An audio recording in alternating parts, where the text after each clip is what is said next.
A paz do Senhor, estamos aqui em mais um vídeo acerca das lições da Escola Dominical do primeiro trimestre de 2023 da revista Betel. Hoje estaremos estudando a lição de número 6, que nos traz como título A Autoridade do Servo.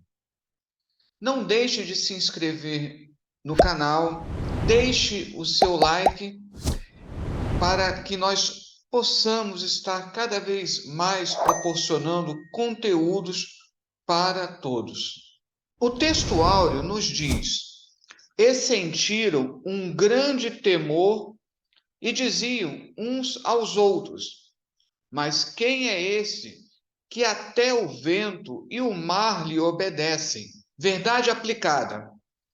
A revelação acerca da autoridade de Jesus Cristo registrado nos evangelhos, deve produzir em nós confiança e impulsionar-nos no cumprimento da missão evangelizadora. Os textos de referência encontram-se em Marcos, no capítulo 4, versículo 35 ao 40, que termina justamente no versículo 41, que é utilizado aqui no texto áureo. Sobre esses textos de referência, nós faremos um estudo mais pormenorizado ao final da lição. Será um complemento para essa lição. Por isso, não deixe de assistir o vídeo até o fim. Leituras complementares. Primeiro, o servo tem autoridade para perdoar pecados. Lá em Mateus 9:6. Ora, para que saibais que o Filho do Homem tem na terra autoridade para perdoar pecados. Disse então ao paralítico: levanta-te, toma a tua cama e vai para a tua casa. Nenhuma autoridade está acima do servo. E chegando-se Jesus, falou-lhes, dizendo: é-me dado todo o poder no céu e na terra. Detalhe é que aqui eu estou usando o texto da Almeida Corrigida, mas na Almeida Atualizada usa mais adequadamente o termo autoridade. Vamos explicar daqui a pouco. O servo tem autoridade para curar enfermidades. E curou muitos que se achavam enfermos de diversas enfermidades e expulsou muitos demônios, porém não deixava falar os demônios, porque o conheciam. Marcos 1:34. O servo tem toda a autoridade. Lá em Lucas 4:36. E veio espanto sobre todos, e falavam uns e outros, dizendo: que palavra é esta, que até aos espíritos imundos manda com autoridade e poder, e eles saem? O servo é a fonte de autoridade. Lucas 10:19. Eis que vos dou poder, aí na Almeida Atualizada novamente, a autoridade, para pisar serpentes, escorpiões e toda a força do inimigo, e nada vos fará dano algum. A autoridade do servo é inquestionável. Assim como lhe deste poder, novamente, Almeida Atualizada, autoridade, sobre toda a carne, para que dê a vida eterna a todos quantos lhe deste. João 17:2.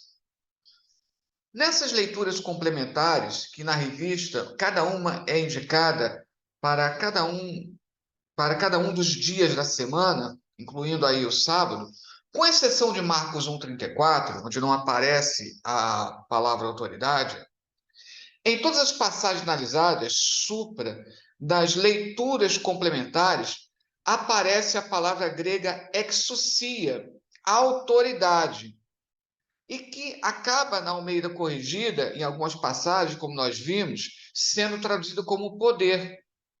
Só que a palavra poder, ela corresponde ao grego dynamis, como fica evidente lá em Lucas 4:36. Aliás, Lucas 4:36, vamos voltar aqui, nós temos as duas palavras juntas. Que palavra é esta que até os espíritos imundos manda com autoridade e poder e eles saem? Portanto, autoridade e poder são duas palavras distintas no grego e remete a duas questões diferentes. Ter poder não significa ter autoridade. Existem pessoas que detêm o poder, mas não possuem autoridade. E o que Jesus nos mostra é que ele tem não somente o poder, mas ele tem a autoridade. Por isso, o motivo de oração. Ore para que possamos exercer a autoridade que vem do alto. Jesus deu aos discípulos tanto poder quanto autoridade. Está lá em Lucas 9, nos versículos 1 e 2. Aqui na introdução, vamos prosseguir no estudo acerca de Jesus Cristo a partir do Evangelho de Marcos, focando um aspecto que faz a diferença: a autoridade de Jesus. Veremos seu significado, sua demonstração e seus efeitos na vida dos discípulos do Senhor. Tópico 1. Autoridade sobre a natureza. Então, durante todo esse tópico, veremos essa autoridade que Jesus possui sobre a natureza. 1.1. Autoridade sobre a tempestade. A tempestade era um elemento terrível, pondo medo gigantesco nas pessoas. Mais protegidos hoje do que outrora, não mensuramos os perigos de alguém exposto aos raios e trovões, os quais põem a vida em risco. É bem conhecida a história de como Lutero, no ano de 1505, em meio a uma terrível tempestade, fez uma promessa de se tornar monge caso escapasse dela ileso. Estava perto de Stottenheim quando veio um temporal horrível. Aterrorizado, ele invocou Santa Ana, a padroeira dos mineiros, prometendo que entraria no mosteiro se ela o salvasse. Podia ser uma reação um tanto extrema, mas se acreditava que as tempestades eram causadas pelo demônio ou por bruxas, e as igrejas tocavam os sinos durante os temporais para afastá-los. Lutero, naquela ocasião, não rogou a Jesus, mas uma santa. Quando contou o episódio em 1539, também alterou a história. Deus, em sua bondade, interpretara a palavra Ana no sentido do termo hebraico de graça. Hana, que deu origem ao nome Ana em hebraico, significa graça, e não como o nome da santa. Essa interpretação lhe permitiu sustentar que a promessa feita em meio à tempestade resultara, na verdade, de outra intervenção divina, que não o de uma santa. Passado o temporal, Lutero cumpriu a promessa, entrou na ordem dos agostinianos em Erfurt em 17 de julho de 1505.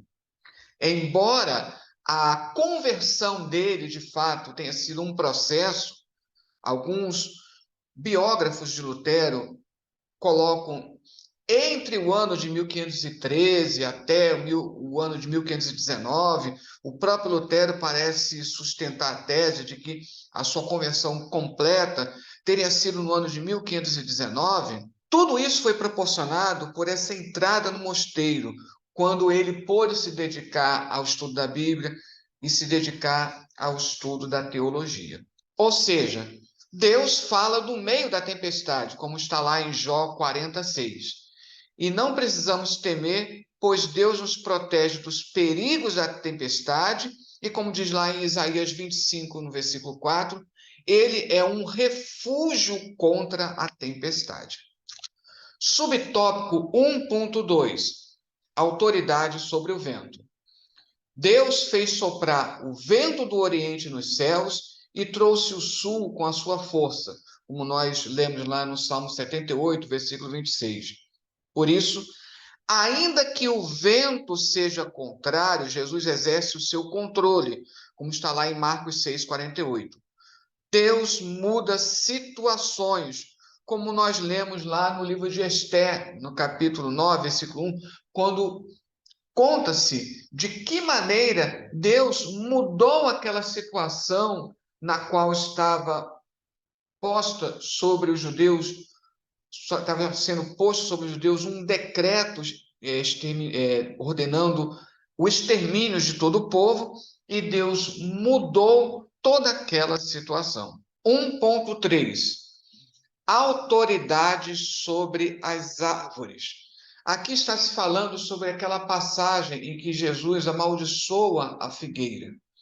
O que parece ser estranho, já que a figueira é um ser que não tem inteligência, não tem razão, não tem discernimento, e por que aquela árvore, né, precisa ser amaldiçoada? E aqui eu trouxe um comentário.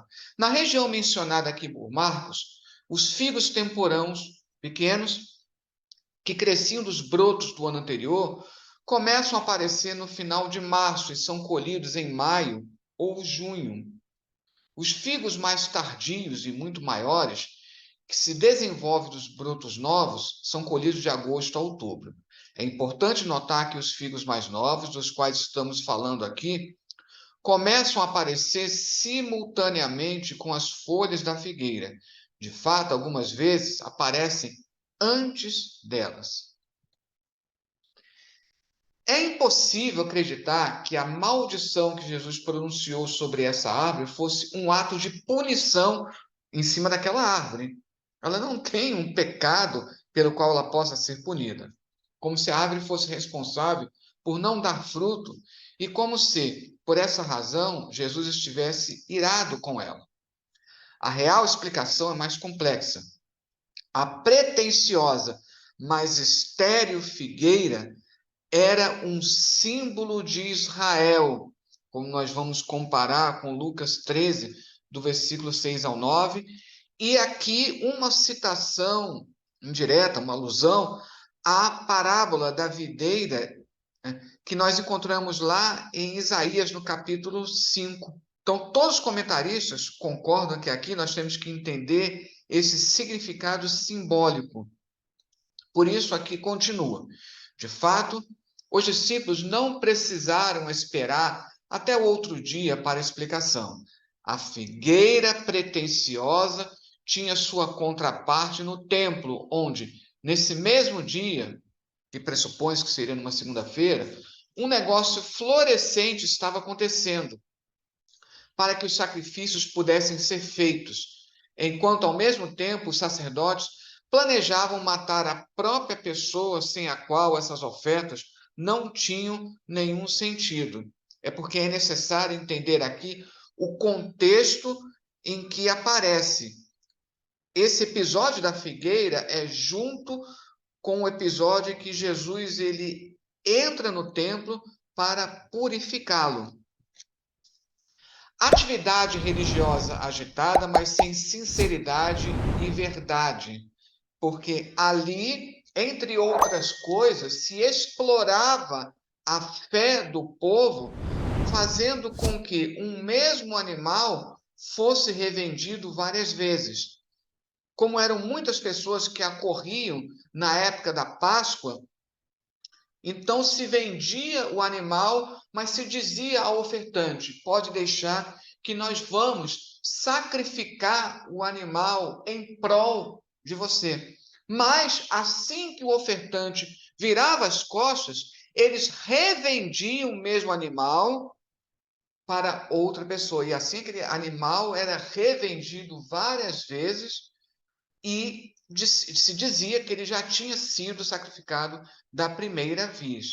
Então, por isso que Jesus ele se revolta com aquele tipo de comércio que é realizado. Por isso que ele vira as mesas dos cambistas. Ah, e outro detalhe: as pessoas só poderiam utilizar uma moeda específica que era aceita dentro do templo. Então, a presença dos cambistas era por isso também. As pessoas vinham de longe e tinham que trocar o seu dinheiro corrente por aquele que era exclusivo do templo. E, numa época como essa da Páscoa, eles colocavam preços exorbitantes para aquela moeda. Então, por isso que aqui o comentarista prossegue: atividade religiosa agitada, mas sem sinceridade e verdade. Uma tremenda promessa, mas o desempenho muito pobre. Ao amaldiçoar a figueira e purificar o templo, as duas questões estão relacionadas, Jesus fez dois atos simbólicos e proféticos com um significado. Ele estava profetizando a queda de um Israel infrutífero.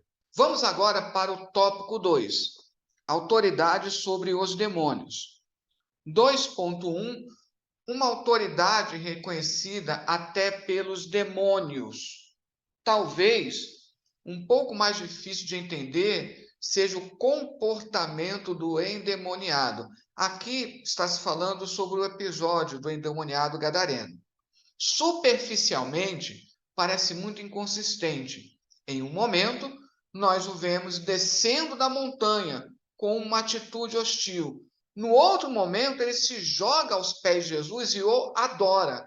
É esse gesto de adoração, que eu vou colocar entre aspas, desse endemoniado, que gera uma certa perplexidade nessa passagem.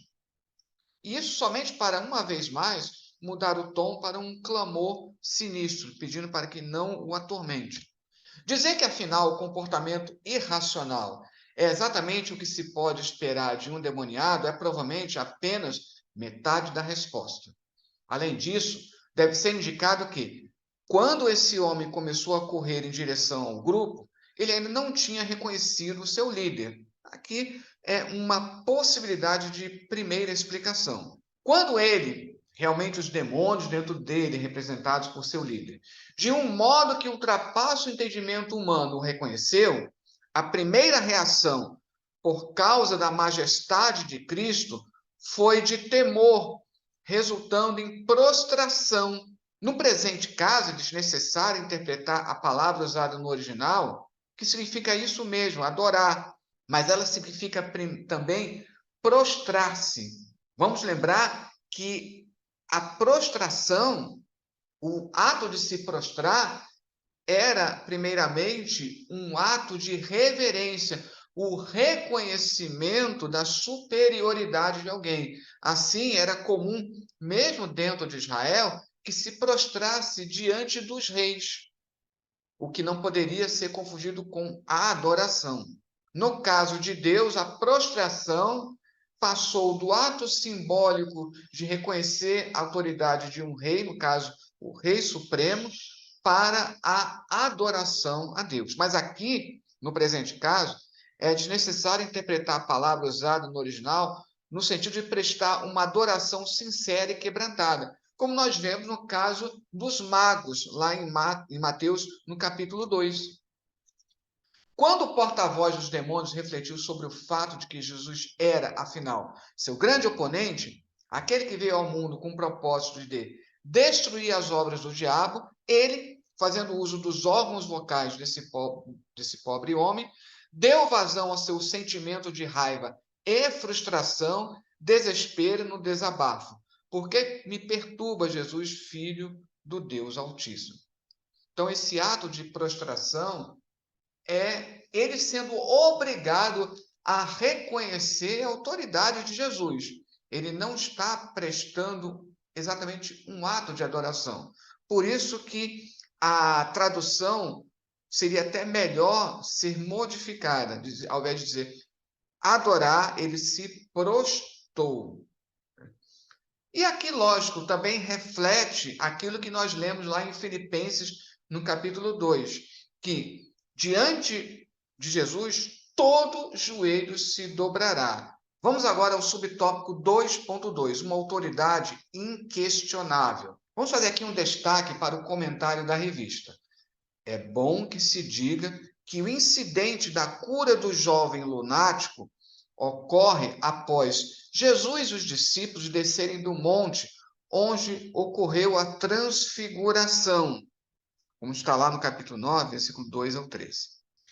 Refugiando-se na narrativa do texto do Evangelho de Marcos, podemos dizer que o espírito maligno que tomava conta daquele jovem atuava de duas maneiras distintas para que aquele jovem não recebesse a sua cura. Aqui está se comentando, logo depois do episódio da transfiguração de Jesus, ainda no capítulo 9, está se referindo aqui à cura de um jovem que era surdo e mudo.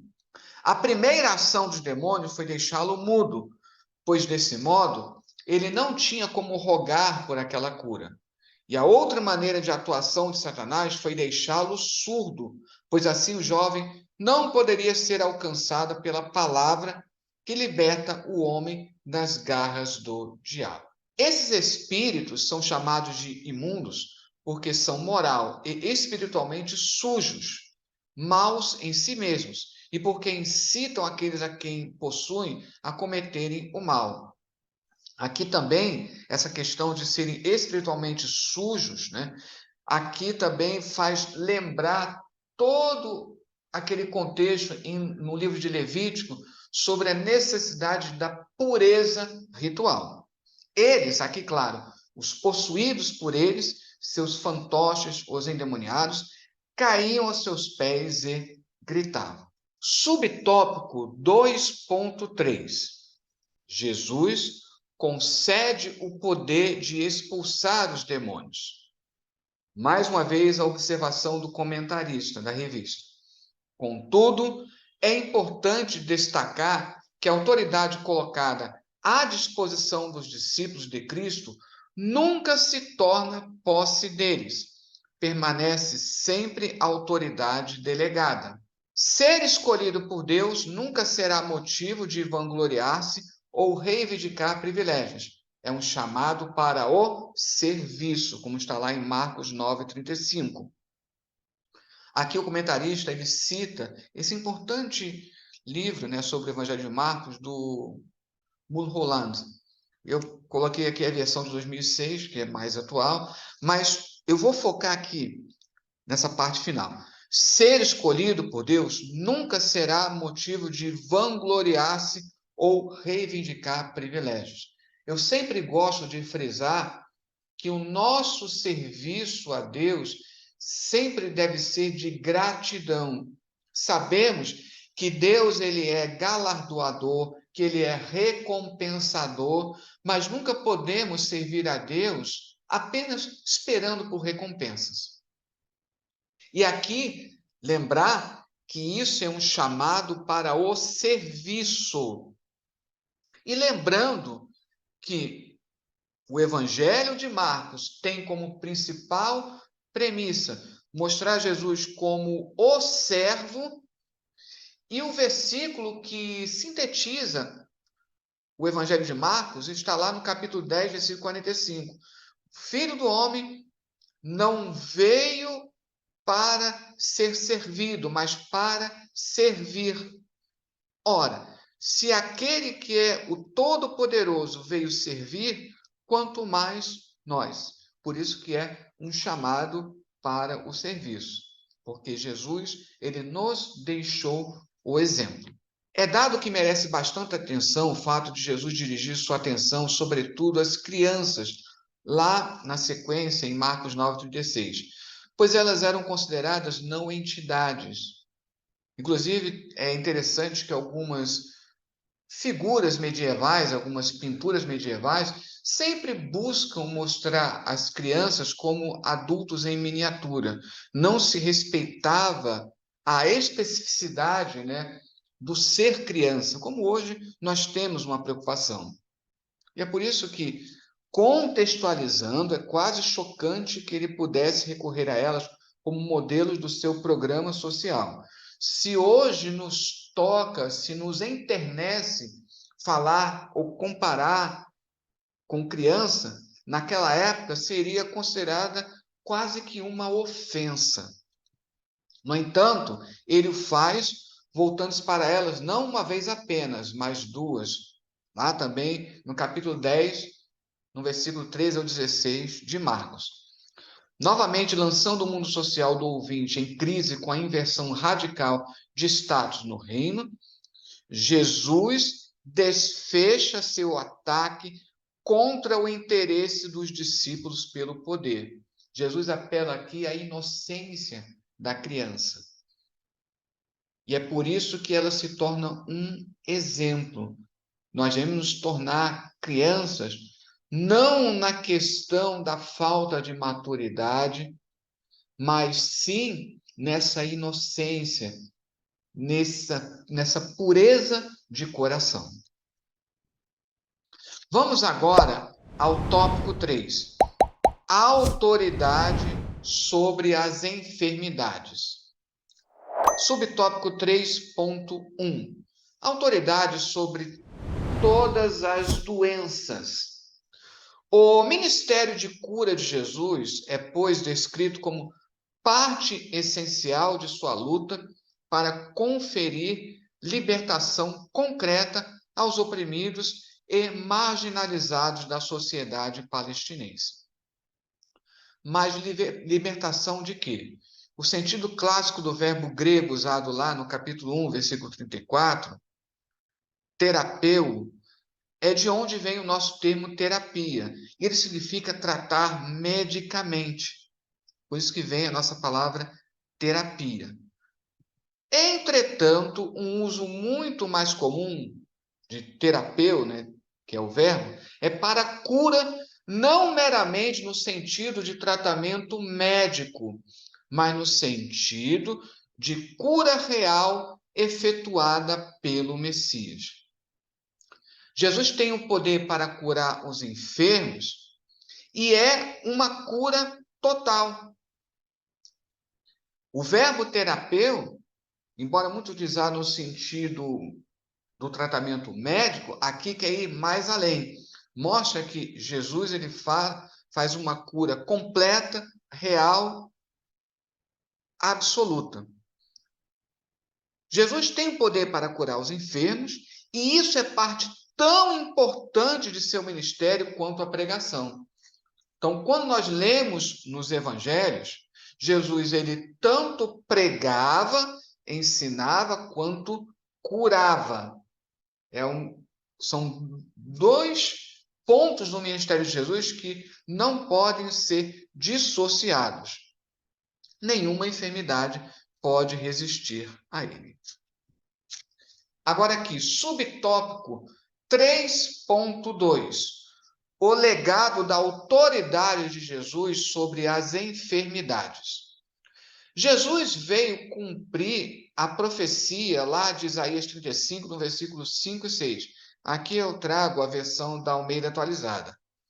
Então se abrirão os olhos dos cegos e se desimpedirão os ouvidos dos surdos, os coxos saltarão como servos e a língua dos mudos cantará, pois águas arrebentarão no deserto e ribeiros no ermo. Quando João Batista pergunta a Jesus, aqui infelizmente Jesus saiu com letra minúscula, peço perdão. Então, quando pergunta a Jesus se ele era o que havia de vir, lá em Mateus 11:3, Jesus responde aludindo justamente a essa passagem de Isaías. E Jesus, respondendo, disse-lhe: Ide e anunciai a João as coisas que ouvis e vedes.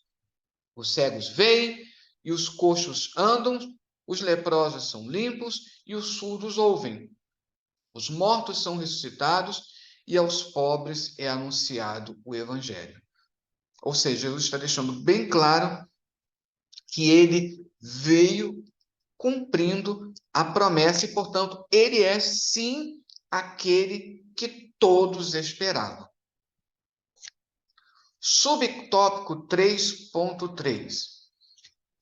Autoridade para levar esperança a muitos. Os discípulos naturalmente não compreendem o sentido de cruz, como está lá no capítulo 9, no versículo 32 de Marcos, nem de ressurreição, como está lá no capítulo 9, no versículo 10. Não obstante, esse contradiscurso com firmeza transmite esperança ao leitor. Os cegos e surdos podem ser curados. Jesus fazia questão de levar essa esperança para todos. A linha de vida da promessa, que mantém a narrativa aberta quando a ameaça fechar-se, é aspecto importante na estratégia literária de Marcos na segunda metade do Evangelho e prepara-nos para a sua conclusão. Uma promessa que está imbuída de esperança. Conclusão.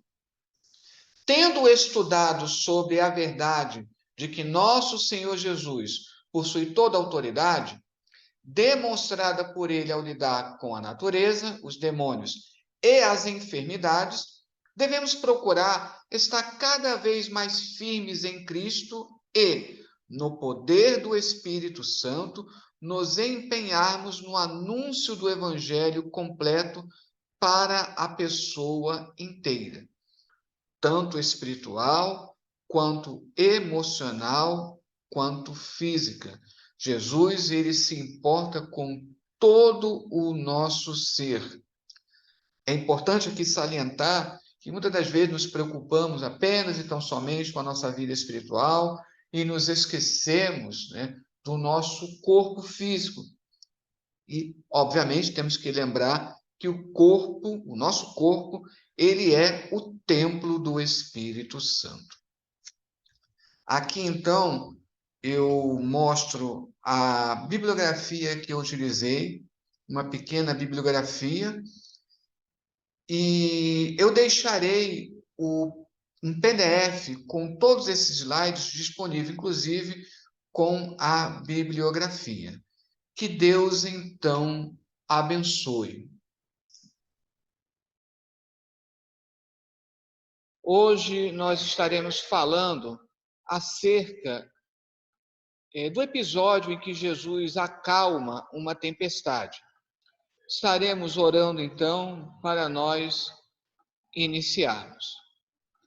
Soberano Deus, eterno Pai, te somos gratos por mais esta oportunidade que nós temos de aprender mais acerca da Tua palavra, que nós possamos, Senhor, sempre estar atentos à Tua palavra, que possamos dizer, tal qual o salmista, ó, quanto eu amo a Tua lei, é a minha meditação de dia e de noite, e que não sejamos meros ouvintes, mas praticantes da Tua palavra, em nome de Jesus. Amém. Nós estaremos hoje, então, estudando o episódio em que Jesus ele acalma a tempestade, e como eu tenho feito nos dois últimos estudos, que até foram publicados como estudos extras, eu estarei fazendo uma leitura sinótica, ou seja, eu vou mostrar como esse episódio ele é desenvolvido em cada um dos evangelhos sinóticos, começando pelo Evangelho de Marcos. Então, o episódio em que Jesus acalma a tempestade, ele faz parte de uma subsequência no Evangelho de Marcos, que gira em torno da temática do mar. Primeiro, Jesus salva os discípulos da morte no mar. Está lá no capítulo 4, do versículo 35 ao 41. E aí, depois, Jesus permite que os demônios se precipitem no mar. É aquela passagem em que os demônios eles entram nos porcos e Jesus permite que eles se precipitem no mar.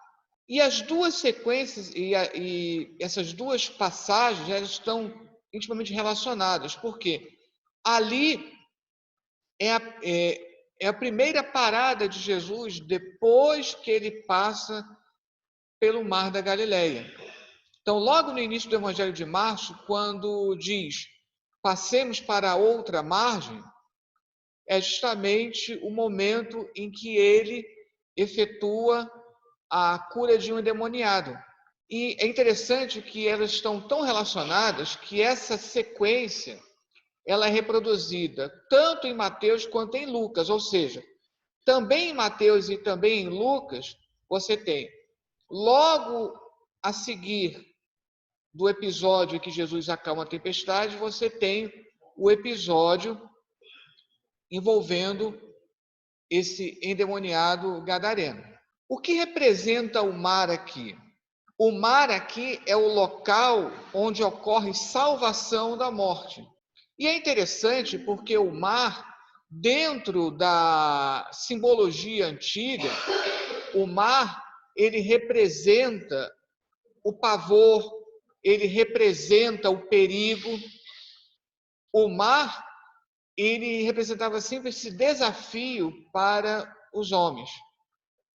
Não por acaso, as chamadas grandes descobertas, em que precisaram atravessar o Atlântico para poder chegar aqui nas Américas, demorou muito, porque essa travessia era considerada extremamente perigosa. Mas aqui, nessas duas passagens, é em meio ao mar que ocorre a salvação da morte. Primeiro, dos discípulos, e depois de um endemoniado, que ele é salvo da morte também. Então, dentro da nossa proposta, primeiro, nós vamos estudar a passagem do Evangelho de Marcos.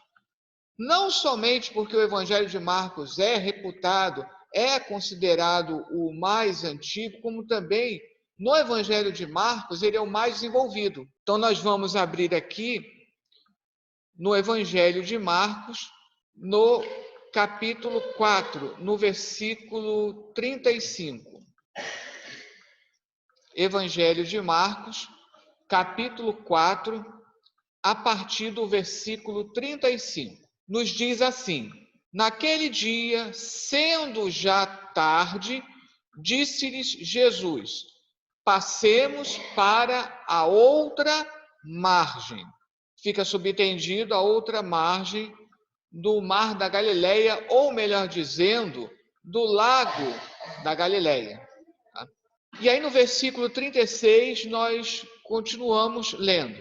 E eles, despedindo a multidão, essa multidão aparece no contexto anterior, e eles, despedindo a multidão, o levaram assim como estava no barco. E outros barcos o seguiam. Versículo 37 agora. Ora, levantou-se grande temporal de vento e as ondas se arremessavam contra o barco, de modo que o mesmo já estava a encher-se de água. Aí no versículo 38, e Jesus estava na popa, dormindo sobre o travesseiro. Eles o despertaram e disseram: Mestre, não te importa que pereçamos? Aí no versículo 39, e ele despertando, repreendeu o vento e disse ao mar: acalma-te, emudece. O vento se aquietou e fez-se grande bonança. Versículo 40 agora. Versículo 40. Então lhes disse: por que sois assim tímidos? Como é que não tendes fé? E então o relato termina no versículo 41. E eles, possuídos de grande temor, diziam uns aos outros: quem é este que até o vento e o mar lhe obedecem? E encerra-se então o relato. Como é a organização? Esse episódio ele é dividido em 5 partes. E nós vamos verificar que essas 5 partes elas são seguidas nos outros evangelhos sinóticos. Embora veremos que em Mateus e Lucas ele é um pouco mais breve. Aqui é mais envolvido no Evangelho de Marcos. Então, no versículo 35 e 36, Jesus e os discípulos embarcam. É Jesus que começa fazendo a proposta, passemos para a outra margem. Os discípulos ajudam, então, Jesus a embarcar, isso fica subentendido na passagem. E um detalhe interessante, outros barcos o acompanham. Na Almeida Corrigida até diz de barquinhos, mas a palavra é a mesma, barcos, né? Não necessariamente barquinhos, né? Mas na Corrigida colocou assim. Depois, no versículo 37 e na primeira parte do versículo 38, no início do versículo 38, Jesus dorme enquanto se levanta uma grande tempestade. E aqui em Marcos, ele detalha dizendo que Jesus estava na popa e que Jesus estava num travesseiro ou numa espécie de almofada. Na segunda parte do versículo 38, vem a pergunta que é a central de toda a passagem. Mestre, não te importas que pereçamos? Isso é o que está na segunda parte do versículo 38. No versículo 39, então, Jesus levanta-se, repreende o mar e silencia a tempestade. E aí no versículo 40, Jesus, ele faz uma pergunta em forma de repreensão aos discípulos. E aí depois você tem a reação dos discípulos. Eles ficam tomados de temor, né? Então, Jesus e os discípulos embarcando, lá no início, tem correspondência com a pergunta de Jesus e a reação dos discípulos. Isso tem uma relação. Jesus dorme enquanto se levanta uma grande tempestade. Aí depois, Jesus é que se levanta, ou seja, despertando, ele não está mais dormindo, e então ele repreende o mar e silencia a tempestade. E no centro, então, fica essa pergunta dos discípulos. Agora, alguns detalhes que merecem aqui serem chamados à atenção. A travessia pelo Lago da Galileia, que também é chamado de Mar da Galileia, é a mesma questão do Mar Morto. Não é exatamente um mar, mas a palavra utilizada é a mesma. Então, essa travessia pelo Lago da Galileia lembra a travessia do povo pelo Mar Vermelho, a saída do Egito, e que fala acerca da fé. Nós podemos abrir lá em Êxodo, no capítulo 40. Êxodo, no capítulo 14, versículo 31. Êxodo 14, versículo 31. Êxodo 14, você tem lá no versículo 13. Falei 31, mas é o versículo 13. Moisés, porém, respondeu ao povo: não temais, aquietai-vos e vede o livramento do Senhor que hoje vos fará, porque os egípcios que hoje vedes, nunca mais os tornareis a ver. Interessante o versículo 14. O Senhor pelejará por vós e vós vos calareis. E ali, Jesus, ele manda justamente que o mar, ele se cale. É bem interessante isso. Agora aqui, versículo 31. Êxodo 14, 31. Agora sim o versículo 31. E viu Israel o grande poder que o Senhor exercitara contra os egípcios, e o povo temeu ao Senhor e confiou no Senhor e em Moisés, seu servo. Então, tudo isso fala o quê? De fé. Nós ainda temos que a fé é diretamente mencionada na parte extrema, quando Jesus pergunta, como não tendes ainda fé? Quando Jesus repreende os discípulos por ainda não terem essa fé. Mas ela fica subentendida lá no início. É interessante também que os discípulos não questionam lá no início o porquê da ordem de Jesus para entrar no barco e ir para outra margem. Jesus simplesmente diz: passemos para outra margem. Mas obedecem e levam Jesus ao barco. E os outros barcos que o seguem, é interessante esse detalhe mencionado por Marcos. Esses outros barcos que o seguem lembram a multidão de israelitas acompanhando Moisés para a travessia do Mar Vermelho. Então é interessante como tem uma conexão, é esse eco, como se costuma dizer, que você não percebe. Existe essa conexão aqui desse episódio com o episódio da travessia do Mar Vermelho. A imagem do barco representa o modo de pregar a todos, como aparece lá no início do capítulo, no capítulo 4, versículos 1 e 2. Há alguns até que mostram que o barco é como se representasse a própria igreja, de onde Jesus ele prega. Os outros barcos significam o quê? Justamente aqui Jesus está passando para a outra margem, porque logo depois Jesus começa também um ministério fora dos limites da Galileia. Então esses outros barcos representam o quê?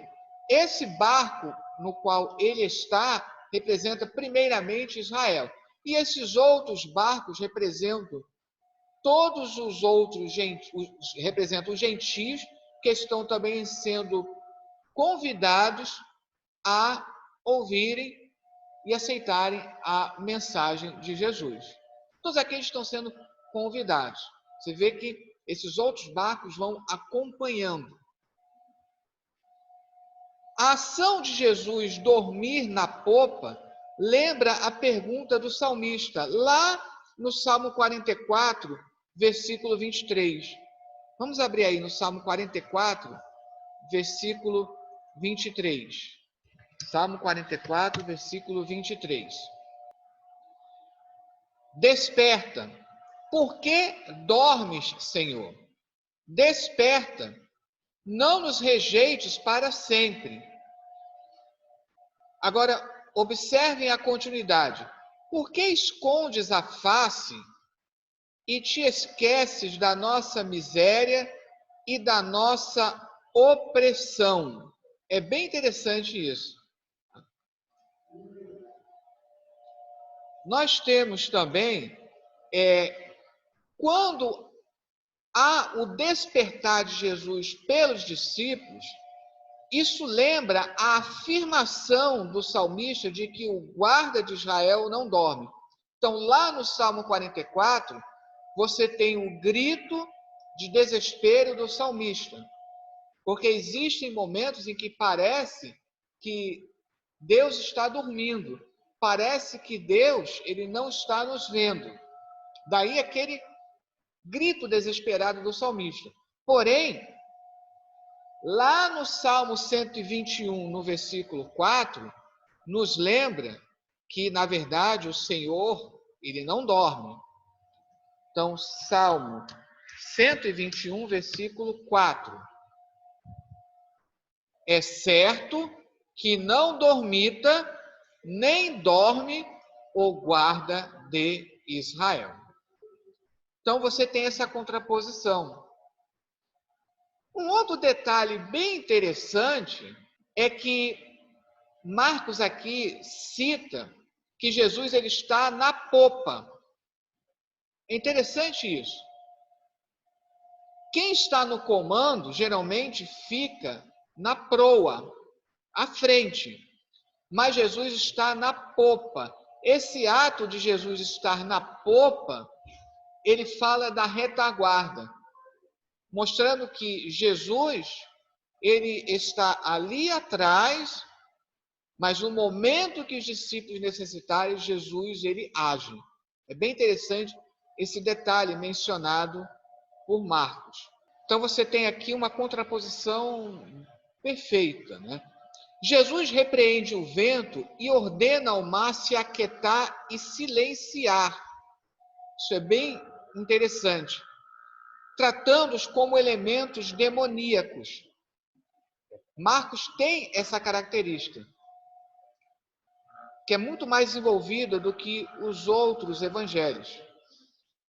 Ele manda que ele repreende o vento como se estivesse repreendendo um demônio, né, uma pessoa, e ele ordena ao mar se aquietar e silenciar.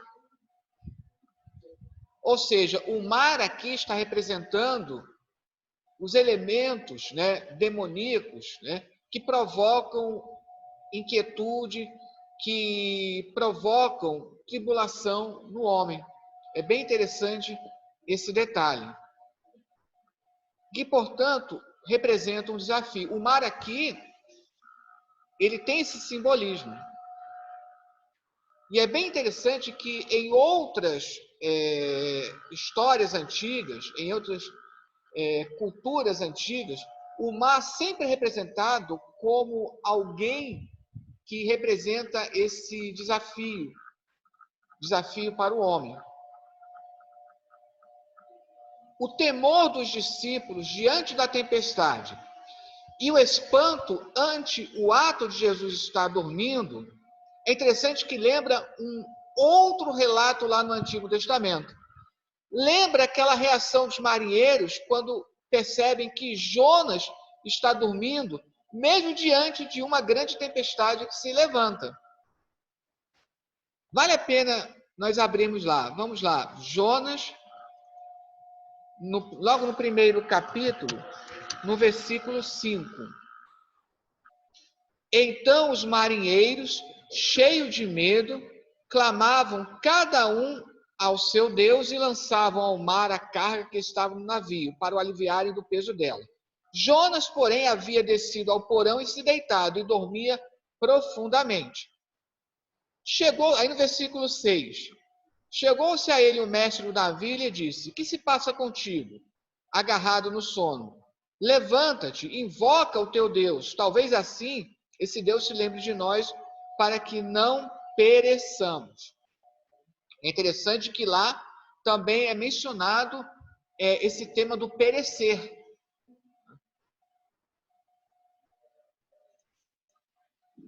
A pergunta no versículo 38b é o centro de toda a passagem, a mais importante, porque mostra que na hora da extrema angústia, muitos fazem essa pergunta. Embora aqui a pergunta dos discípulos seja quase ofensiva, porque é como se estivesse perguntando a Jesus: mestre, você não se importa que pereçamos? E é óbvio que Jesus sempre se importa conosco. Mas na hora daquela angústia, eles fazem essa pergunta que não deixa de ser uma pergunta audaciosa. Mestre, não te importa que pereçamos? O tema da tempestade acompanhada de vento lembra Jonas 1, versículo 4. Né? Então, ali você percebe que, logo no versículo 4, mas o Senhor lançou sobre o mar um forte vento e fez-se no mar uma grande tempestade, e o navio estava a ponto de se despedaçar. Então, percebam como os elementos eles vão coincidindo com o que nós lemos ali. Sendo que aqui, no livro de Jonas, você percebe que é o Senhor que enviou esse forte vento que provocou uma grande tempestade. Agora, um outro versículo que também fala desse tema da tempestade acompanhada de vento é Jeremias 25, 32. Vamos abrir lá em Jeremias, no versículo 25, capítulo 25, versículo 32. Jeremias 25, Jeremias capítulo 25, no versículo 32. Assim diz o Senhor dos Exércitos: eis que o mal passa de nação para nação e grande tormenta se levanta dos confins da terra. Então percebam como esse tema da grande tormenta sempre fala de alguma coisa que lembra uma tribulação. Então aqui nós temos a maneira como Marcos ele relata. Agora nós vamos para Mateus e verificar quais são as diferenças que são produzidas em Mateus. O detalhe é que tanto Mateus quanto Lucas, eles vão abreviar um pouco. Eles vão tirar alguns detalhes e substituir outros. Então, Mateus, no capítulo 8, a partir do versículo de número 23. Mateus 8, 23. Vai até o versículo 27. Então, entrando ele no barco, seus discípulos o seguiram. E eis que sobreveio no mar uma grande tempestade, de sorte que o barco era varrido pelas ondas, ou coberto pelas ondas. Entretanto, Jesus dormia. Mas os discípulos vieram acordá-lo, clamando: Senhor, salva-nos, perecemos, ou estamos perecendo. Perguntou-lhes então Jesus: por que sois tímidos, homens de pequena fé? E levantando-se, repreendeu os ventos e o mar, e fez-se grande bonança. Só que aqui nós estamos vendo como ela é contada em Mateus. 27. E maravilharam-se os homens, dizendo: quem é este que até os ventos e o mar lhe obedecem? Então percebam que aqui Mateus, ele reduziu um pouco o relato, mantendo as linhas gerais, ou seja, o fato de Jesus e os discípulos entrarem num barco, de se levantar uma grande tempestade, o desespero dos discípulos, o fato de Jesus acalmar essa tempestade, e depois a reação dos discípulos de se maravilharem. Agora, vamos ver em pormenores as diferenças que nós encontramos aqui. Então, o relato de Mateus, apesar de ser reduzido, ele também é dividido em 5. É o mesmo esquema que nós vimos lá em Marcos. Jesus entra no barco, seus discípulos o seguem, no versículo 23. Sobreveio uma tempestade enquanto Jesus dormia, versículo 24. Aí no versículo 25, o grito dos discípulos: Senhor, salva-nos, perecemos. Aí no versículo 26, Jesus repreende os discípulos, o mar e o vento. E aí no versículo, termina no versículo 27, os discípulos se maravilham. Então, no relato de Marcos, embora o convite de ir à outra margem seja de Jesus, os discípulos levam Jesus até o barco, tendo despedido a multidão e seguido por outros barcos. Isso é em Marcos. Em Mateus, Jesus entra e seus discípulos o seguem. E aí some qualquer referência à outra margem, à multidão e aos outros barcos. Então ali, Marcos, ele tem mais detalhado essa questão aqui. Então aqui Mateus deixa de falar, de Jesus pedindo para ir à outra margem, da multidão e dos outros barcos. Agora, notem que há em comum a menção da tempestade. Só que enquanto em Marcos se fala de uma grande tempestade de vento, Em Mateus, se fala simplesmente grande tempestade. Também fala de Jesus dormindo, mas notem que Mateus elimina a referência à popa e ao travesseiro. Não se fala mais da popa e do travesseiro. No centro, a pergunta dos discípulos diante do perigo, que é uma pergunta lá em Marcos, aqui transforma-se num grito de socorro. Então é substituído em Mateus pelo pedido desesperado: Senhor, salva-nos, perecemos. Logo a seguir, em Marcos, primeiro Jesus age com relação ao vento e à tempestade. E depois ele pergunta aos discípulos por que ainda não possuem fé. Essa ordem é importante em Marcos. Jesus desperta, ele age, cessando a tempestade, o vento e tudo, e depois, então, ele pergunta aos discípulos: como é que ainda vocês não têm fé? Mateus, ele mudou a ordem. Primeiro, Jesus repreende os discípulos, chamando-os de pouca fé, embora mantenha a palavra tímidos. Essa expressão pouca fé, ela é característica de Mateus. Fora de Mateus, ela só aparece num único versículo, lá em Lucas. Mas fora aquele único versículo de Lucas, ela é praticamente exclusiva de Mateus. Então, primeiramente, Jesus repreende os discípulos e depois repreende os ventos e o mar. Mudou a ordem. Porque Jesus coloca, aqui Mateus coloca Jesus repreendendo todos de uma vez só. Os discípulos, os ventos e o mar. É bem interessante essa ordem que é colocada em Mateus. Só que ele retira a menção de aquietar-se e silenciar. Ele apenas repreende.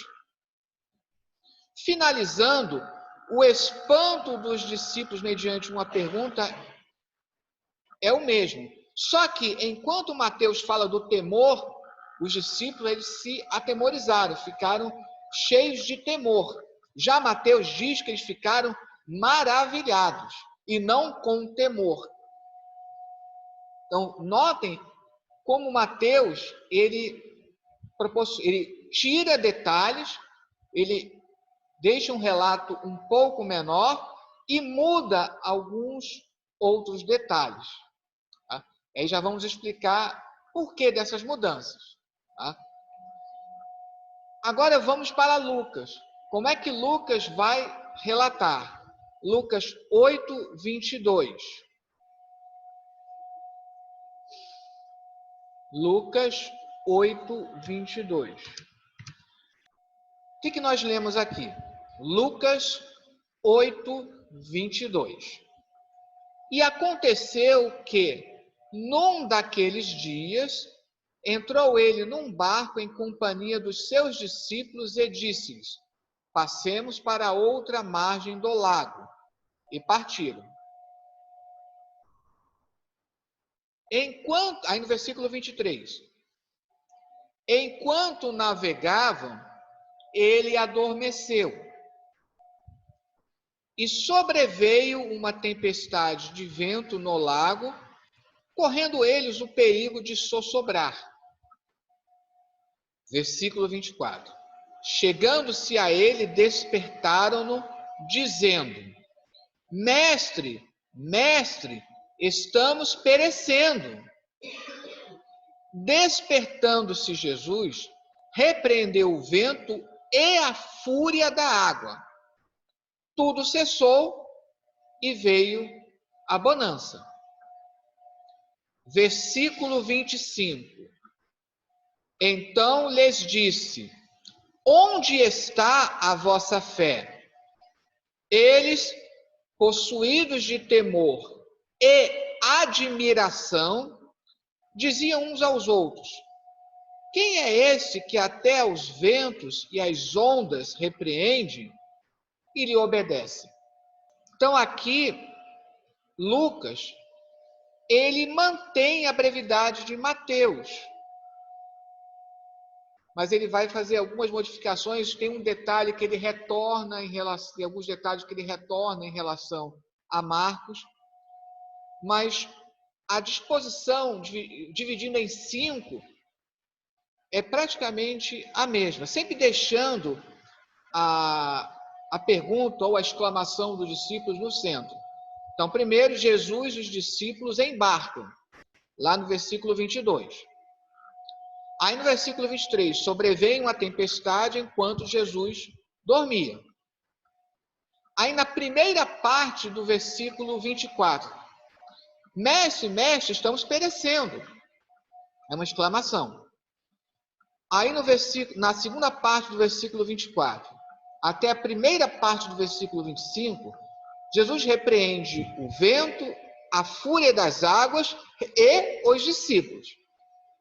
E aí termina, na segunda parte do versículo 25, com a reação dos discípulos. Então, quais são as mudanças que são efetuadas aqui por Lucas? Lucas retoma o relato de Marcos ao mencionar Jesus e os discípulos embarcando juntos e a necessidade de ir para outra margem. Mas, como Mateus, mantém de fora a multidão e os outros barcos, ou seja, ele só retornou com a menção de Marcos de Jesus dizendo que era necessário ir para outra margem, que Mateus tinha omitido esse fato. A menção da tempestade, aqui de vento, retirando a especificação de grande que havia lá em Marcos. Então, ele fala de uma tempestade de vento. Então, a menção dessa tempestade enquanto Jesus dorme segue o relato de Mateus. Inclusive, tirando toda a menção que havia em Marcos, né? Da polpa, do travesseiro, né? No centro, a exclamação mestre, mestre, estamos perecendo, vai combinar Marcos, substituindo a palavra mais comum para mestre, didáscalos, para epistates, típica de Lucas, com a ênfase no perecer de Mateus.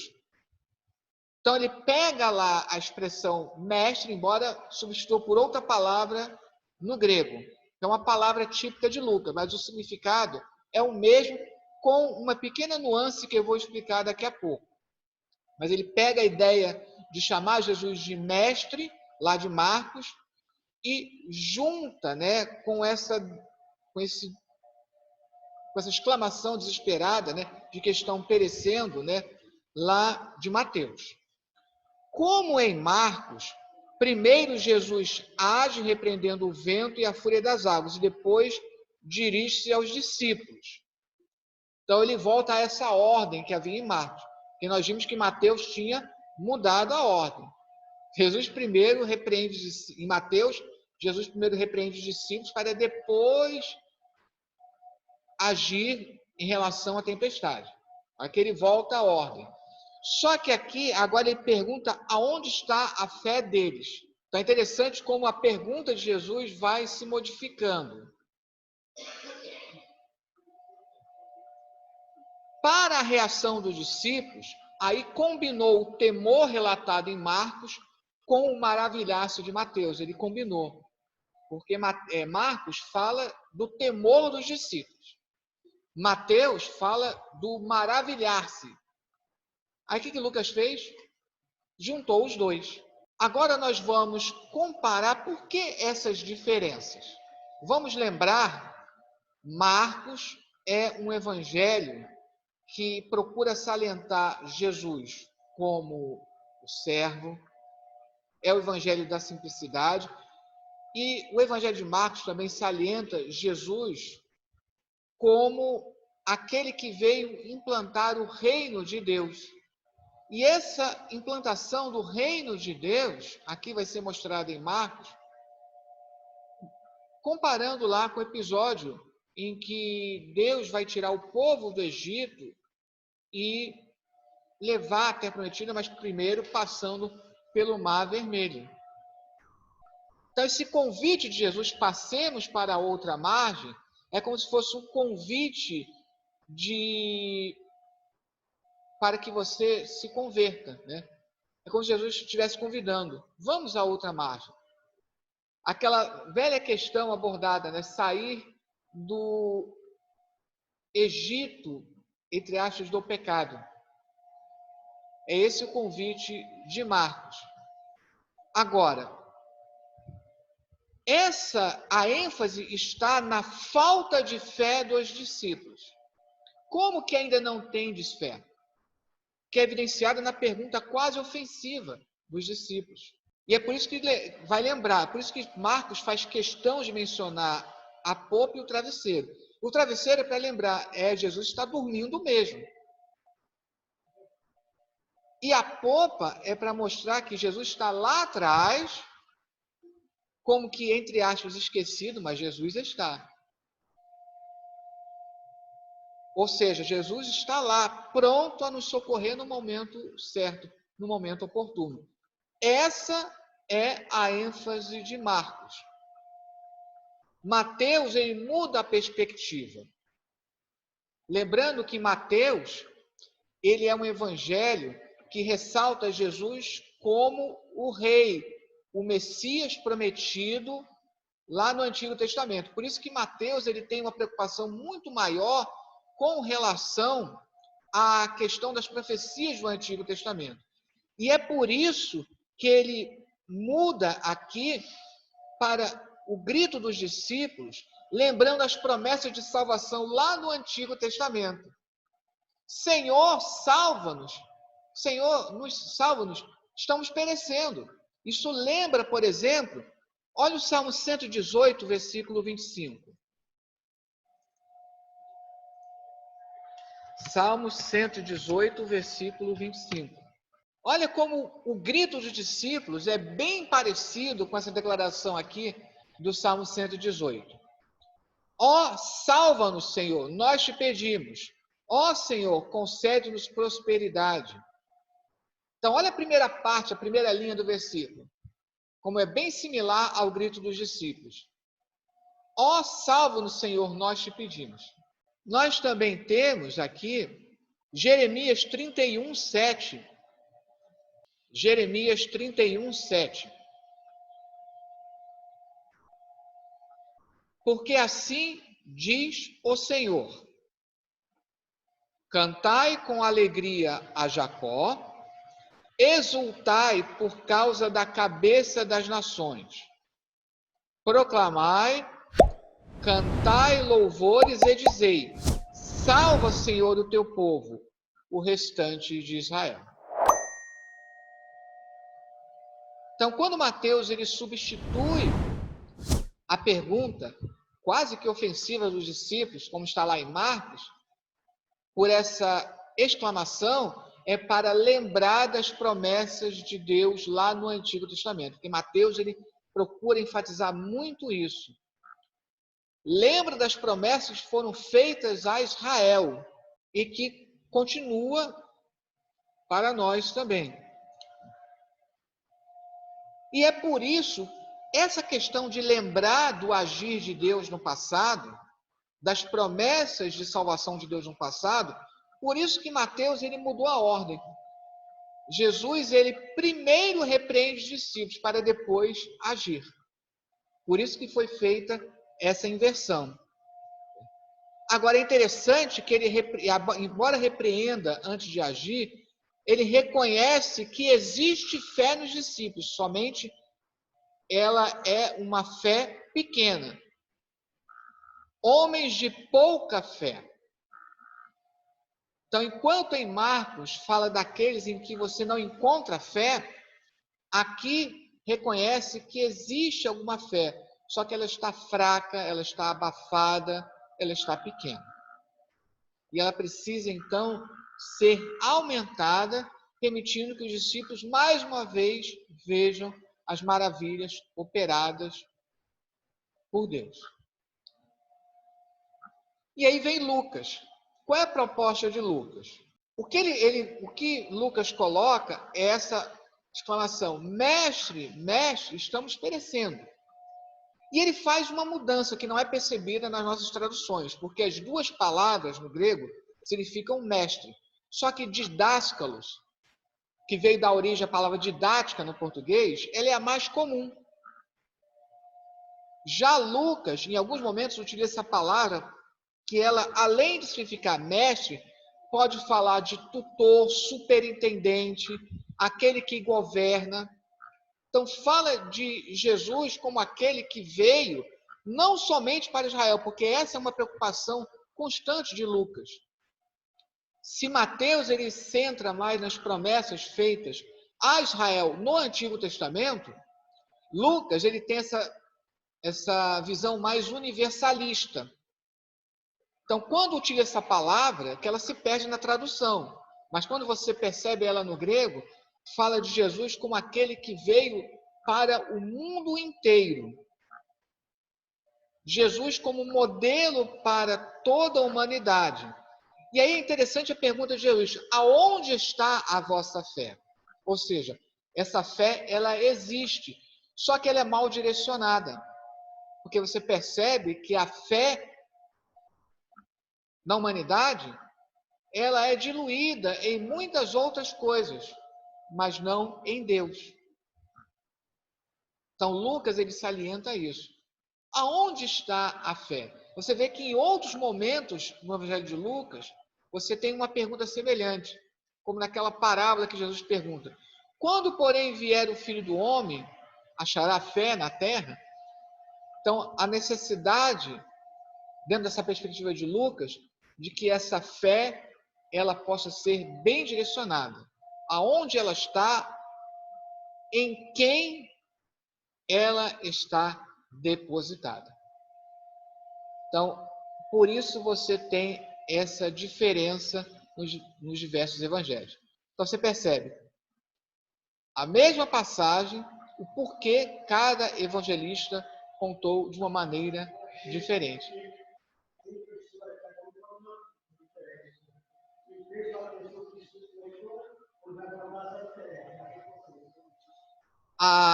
Aquilo que eu já mencionei em outra ocasião, o objetivo é que Jesus possa alcançar todas as pessoas.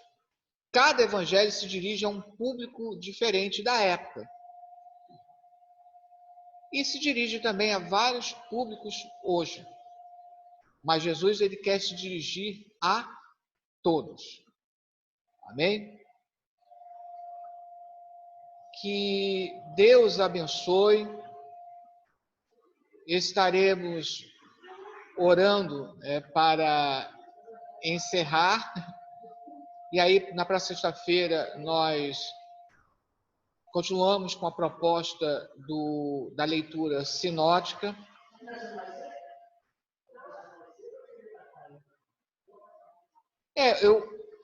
Hoje eu comecei 7h30, praticamente em ponto, né? Eu tenho... Estaremos orando. E aí, depois de encerrar a gravação, aí teremos a oportunidade de tirar dúvidas aí. Tá? Eu vou só dar a bênção apostólica aqui para terminar, encerrar a gravação, mas depois nós estaremos aí para tirar dúvidas. Amém? Senhor nosso Deus e Pai, queremos te agradecer por mais este culto de doutrina, Senhor. Abençoa cada um dos teus filhos e que cada vez mais possamos nos interessar no aprendizado da tua palavra, em nome de Jesus. Amém. Que a graça de nosso Senhor e Salvador Jesus Cristo, o grande amor de Deus, nosso Pai, e as doces consolações do Espírito Santo sejam com todos, agora e para todos sempre. Amém.